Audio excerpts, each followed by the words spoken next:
So basically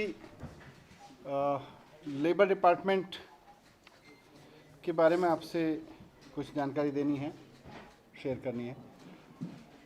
आपने देखा था कि मैं कुछ लेबर डिपार्टमेंट्स के डिस्ट्रिक्ट लेबर डिपार्टमेंट के ऑफिसेज में गया था और वहाँ पर मज़दूरों की लाइन लगी हुई थी।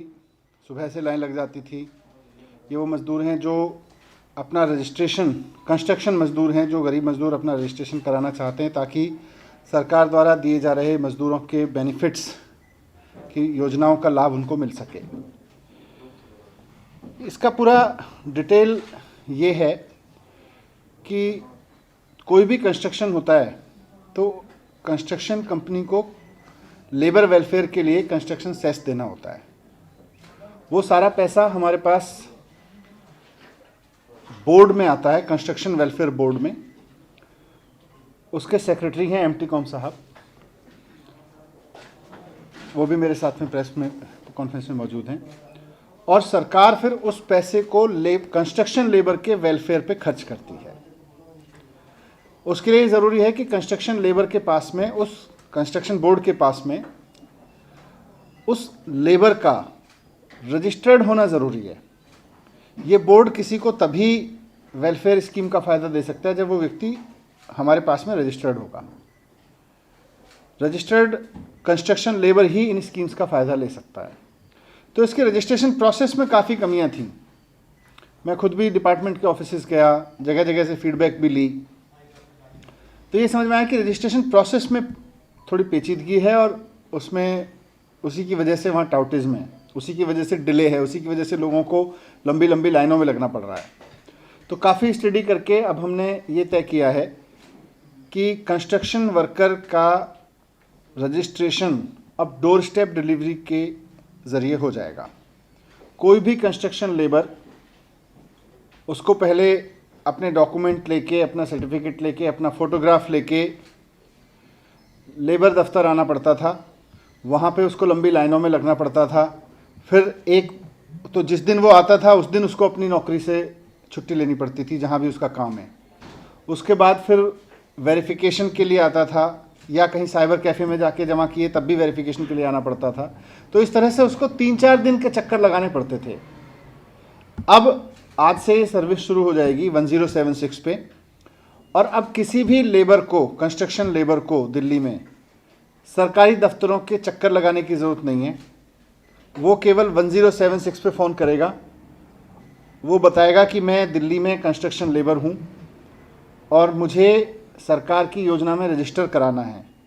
तो सरकार का एग्जीक्यूटिव उसके बताए टाइम के हिसाब से उसके घर जाएगा, उसके सारे डॉक्यूमेंट वहीं पे वेबसाइट पे अपलोड कर लेगा जो जो भी रिक्वायर्ड हैं, और उसके बाद हमारा वो जो प्रोसेस है वो हमारे पास आ जाएगा, सेक्रेटरी साहब के ऑफिसेज में, डिस्ट्रिक्ट ऑफिस में ही आ जाएगा, और वहीं से उसको अप्रूव कर दिया जाएगा online.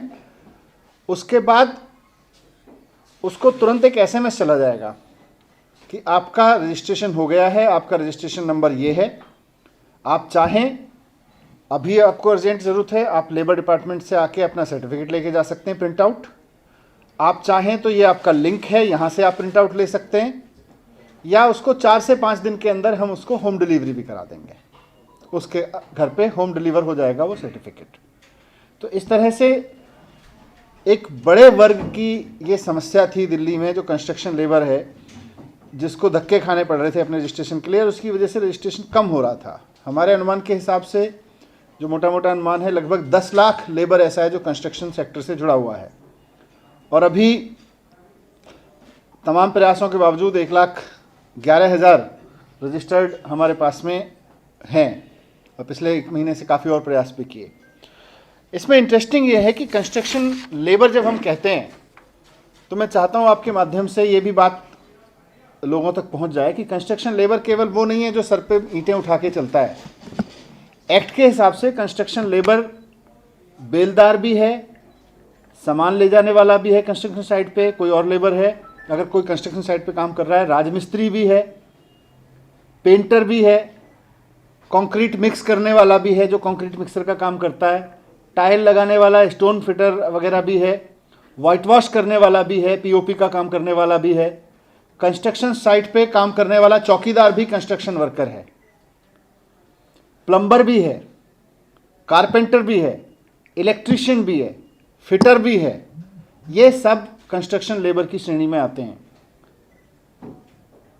Welder, shuttering, pump operator, बार वाइंडर, ग्रेन ऑपरेटर, ये सब के सब कंस्ट्रक्शन लेबर की कैटेगरी में आते हैं। तो आमतौर पे जब हम कहते हैं कि कंस्ट्रक्शन लेबर वेलफेयर है तो ऐसा एक इमेज बनता है कि वो लोग जो चिनाई का काम करते हैं खाली या ईंटें ढोते हैं उस तरह के लोग ही हो सकते हैं।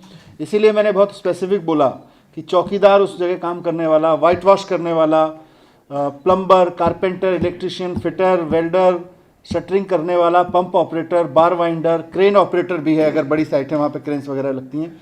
ये सब के सब कंस्ट्रक्शन वर्कर की श्रेणी में आते हैं और इन सबको सरकार रजिस्टर करके सरकार चाहती है कि इनके वेलफेयर के लिए मिलने वाली स्कीम्स का इनको फ़ायदा मिले। इनके वेलफेयर के लिए स्कीम्स क्या चलती हैं मैं वो भी आपको बता देता हूँ। अपनी कोई भी मजदूर है अगर अपनी शादी के लिए या अपने बेटे बेटी की शादी के लिए 35,000 से 51,000 रुपये की मदद मिलती है इमीडिएट। जो वर्कर 60 साल से ऊपर हो जाते हैं उनको फिर मंथली ओल्ड एज पेंशन मिलती है 3,000 रुपये की। तो 3,000 रुपये की पेंशन भी अपने आप में एक बड़ी सहायता है वैसे समय पे। हेल्थ एंड मैटरनिटी बेनिफिट 2,30,000 रुपये के मिलते हैं। बच्चे की एजुकेशन के लिए 500 से 10,000 रुपये महीने तक की स्कॉलरशिप है कंस्ट्रक्शन वर्कर के बच्चे के लिए। अगर किसी की एक्सीडेंट में डेथ हो जाती है तो 2 लाख रुपए के लिए उसको मिलते हैं। नेचुरल डेथ के उस पर 21 लाख रुपए और फिनरल पे 10,000 रुपये। डिसेबिलिटी अगर किसी को हो जाती है तो डिसेबिलिटी कवर है 1 लाख रुपए तक की। तो ये उसको बहुत सारे बेनिफिट्स हैं। हम चाहते हैं कि आपके माध्यम से ये सारी जानकारी लोगों तक पहुँचे। प्लम्बर की क्या कंस्ट्रक्शन वर्कर की क्या क्या कैटेगरीज हो सकती हैं और क्या क्या उनको बेनिफिट मिलते हैं। और अब 1076 पर फ़ोन करके कोई भी कंस्ट्रक्शन वर्कर इस कैटेगरी में आने वाला अपने घर पर सरकार के एग्जीक्यूटिव को बुला सकता है और वहीं उसका रजिस्ट्रेशन हो जाएगा। 5-6 दिन के अंदर अंदर उसका रजिस्ट्रेशन सर्टिफिकेट भी उसके घर पहुंचा दिया जाएगा। ये एक बड़ी वेलफेयर स्कीम है जो बड़ी सुविधा है लोगों के लिए लागू की है। मैं चाहता हूं आपके ज़रिए ये आम लोगों तक पहुंचे और इस काम में जुड़े हुए लोग गरीब लोगों का मदद कर सकें। इसमें जो लेबर जो होगा वो अपने आप को कैसे क्लैरिफाई करेगा मैं लेबर हूं और मैं इसमें नॉर्म्स में आ रहा हूं? इसमें हमने सेल्फ सर्टिफिकेशन लगा दिया है कि आपको इस कानून के हिसाब से उसको 90 दिन इसमें से कोई एक काम करते हुए होना चाहिए। साल में 90 दिन मिनिमम आपने ये काम किया हो तो आप लेबर हैं। वो इलिटरेट लेबर उसके पास वो ट्रैक कहां से आएगा? वो सेल्फ सर्टिफाई कर देगा ना कि भाई सेल्फ सर्टिफाई तो कर ही देगा। एक एप्लीकेशन लिख के कि मैं सर फॉर्मेट हमारा लेके जाएगा, फॉर्मेट भी है हमारा, सहायक लेके जाएगा, वही उससे साइन करा लेगा।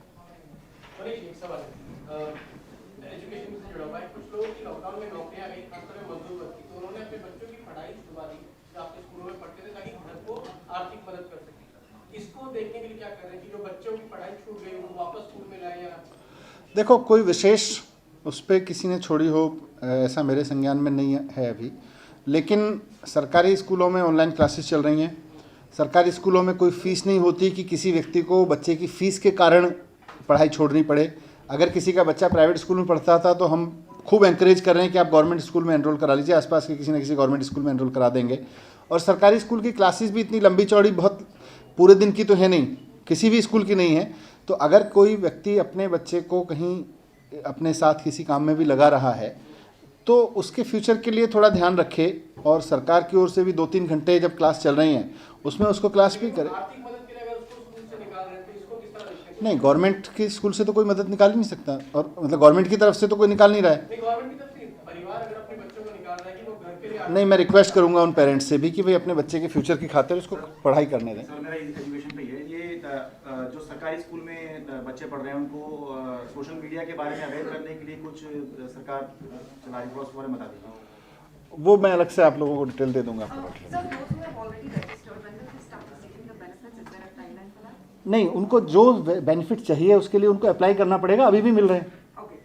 तो जो लोग रजिस्टर्ड कर चुके हैं उनमें से किसी को भी, जैसा मैंने बोला, शादी के लिए या ओल्ड एज, अगर किसी की 60 साल से ऊपर उम्र हो गई है या उनके बच्चे पढ़ रहे हैं, तो उनको ऑन द स्पॉट हम और अभी मैंने कल रिव्यू किया था, मैंने परसों एक डिस्ट्रिक्ट में जाके, तो वहाँ भी मैंने कहा है कि हमारी कोशिश ये है कि जो व्यक्ति इस तरह के किसी भी बेनिफिट के लिए अप्लाई करता है, हमारी कोशिश ये रहेगी कि उसको पूरा डिसेंट्रलाइज कर दिया जाए, कोई फाइल हेडक्वार्टर में ना आए, और वो 72 घंटे के अंदर अंदर, मतलब 3-4 दिन के अंदर अंदर हम उसको उसका बेनिफिट दें। सर जो लेबर को सर्टिफिकेट दे रहे हैं सर, उसका कोई टाइमलाइन, ड्यूरेशन या कोई मयार जिसमें उसका 1 साल के लिए 2 साल के लिए वो कानून के हिसाब से हर साल उसको रजिस्टर या रिन्यूअल कराना होता है इस वेलफेयर, उसमें उसको जिस साल वो लेबर का बेनिफिट लेना चाहता है उस साल में उसका 90 दिन एज ए लेबर काम करना ज़रूरी है।